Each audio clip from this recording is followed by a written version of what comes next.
Welcome to another episode of Living Fire. Subscribe now so you never miss out on any of our latest uploads. Let's get into the video. Whether you are looking for ways to save on your monthly spending, or you keep blowing your budget each month, perhaps you need to investigate where you are overspending. It is important to become more aware of your small expenses and how you may be spending more money than you realize. These small purchases can add up quickly. Small expenses can come from many different things each day. Perhaps you love that steaming cup of custom coffee or pastry on the way to work. Maybe you spend a couple of dollars each day to rent a DVD from Redbox or another such location.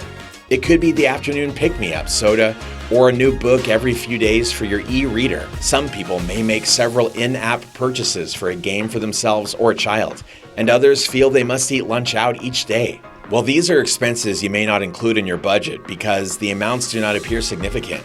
It could also be something that you do not include in your budget because you do not want to spend money on it anymore, like eating out.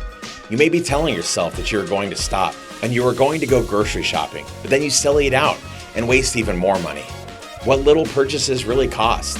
It is important to find out how much you are really spending on these specific small expense categories. This can be done in a few ways. One is to write down all of your spending based on a specific category for an entire week or month. Physically writing it down or recording it on your phone will make you more aware of what you are spending and why. Another way to monitor yourself is through a budgeting app. Mint.com and acorns.com are two such mobile trackers. Mint will send you a report on your spending by category. Acorns uses the reward of investing your spare change as a hook to change behaviors. If you are using cash, you can either record it manually or keep the receipts to look over at the end of the week. If you are using a credit card, you can review your spending online each day. How much is too much? How much is too much to spend is specific to each individual. Once you realize that you are spending around $70 a month on coffee, about the cost of 1 cup a day, and that adds up to $840 a year, you can determine if that sounds reasonable for you to spend on coffee each year. However, if you are barely getting by, that $70 a month can make a huge difference in reaching goals or paying bills. Similarly, if you are eating out every day for lunch at work, you may feel that you are justified in your spending. However, you may be surprised at how much it is adding up. If you are really frugal and just get a value meal for lunch each day, you will spend around $6 a day, which adds up to $30 a week and ends up being $1,560 a year, or $130 a month. However, if you go out to eat at a nicer restaurant and spend about $10 a day, that adds up to about $216 a month, or $2,600 a year. Looking at the overall numbers, you may see some that stand out to you as being too much money. But too much money really is dependent on your current situation. If you are struggling to make ends meet, then even $6 a day can make a big difference in your budget. And if you are not in debt and saving towards retirement, you may be able to afford a bit more each day. The key is understanding your current financial situation and how small purchases can impact that situation. Matching spending to priorities. Finally, you should make sure that your spending matches your priorities. When you realize how much you are spending each year, then you can determine if you really want to spend that much money on it, or if you have somewhere else where you want to spend your money. This is one reason why budgeting software or apps are so nice to use. It is easy to track your spending and see the bigger picture. Seeing the amount you spend each year can really help motivate you to change. It's easy to justify small spending.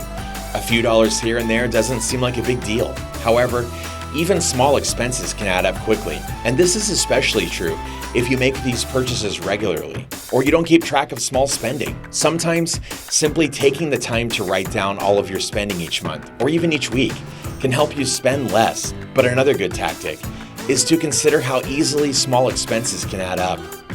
Most of us consider our expensive monthly bills, such as our mortgage and utilities, when we design our budgets.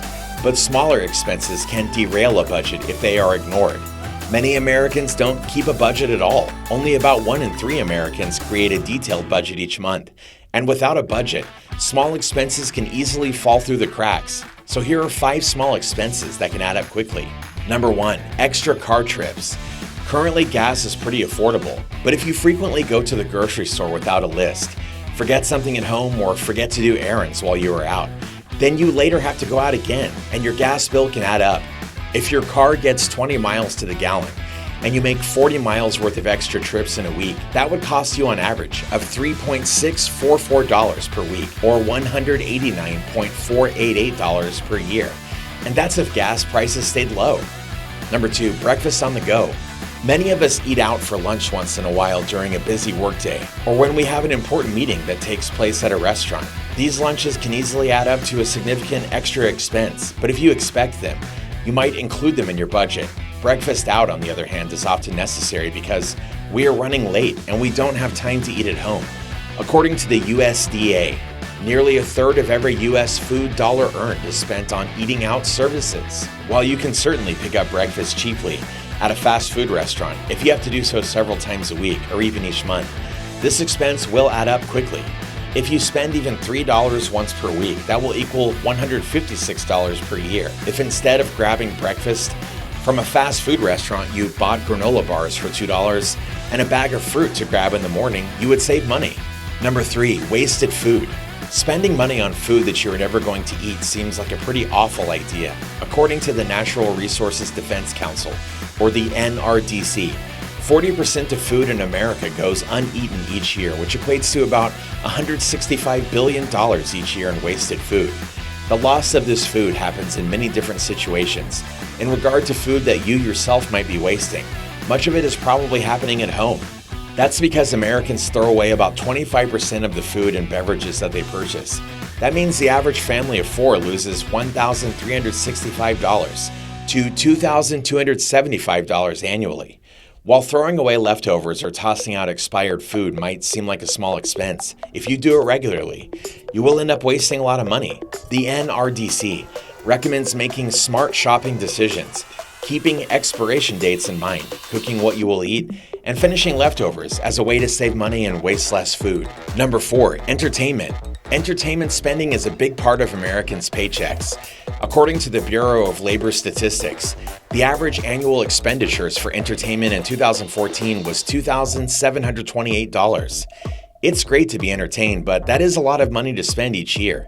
Entertainment spending easily gets out of hand because the individual amounts are usually small. Spending $9 to go to a movie seems reasonable, and even $40 on a concert ticket seems fair if you really like the band. However, entertainment costs can add up quickly. If you want to have fun without spending so much money, consider watching movies on Netflix, having a game night, or getting together with the guys to watch the Super Bowl. Number 5, late fees and unnecessary extras. Late fees can be avoided. A $4 fee for a late movie doesn't seem like too much, but when you factor in the fact that you paid $3 to rent the movie, paying a late fee is ridiculous. Using Redbox is a great way to have less expensive late fees. But in general, late fees are an unnecessary waste of money. If you frequently face late fees because you forget to pay your bills, you can enroll in automatic payments. These can be set up to deduct automatically from your checking account, or you can use a credit card if you are worried about insufficient funds. Unnecessary extra expenses can also add up quickly. Many electronic items, as well as some other items, come with optional warranty plans that you must pay for if you choose to add them. These warranties are sometimes necessary, but often they are worthless. Take, for example, a $20 watch that can include an optional $15 2-year warranty. Most stores allow returns for a certain amount of time. Usually the warranties are a waste of money unless you are making a big purchase. Small purchases or expenses seem innocent enough, but if you make enough of them, or you forget to keep track, they can quickly add up and leave you way over budget. And with that, we've reached the end of this video, all about fees and how little fees grow into big costs. If you enjoyed this episode and you found it helpful, don't forget to give us a thumbs up and to subscribe to our channel for more content just like this. Thank you for watching, and we'll see you in the next one.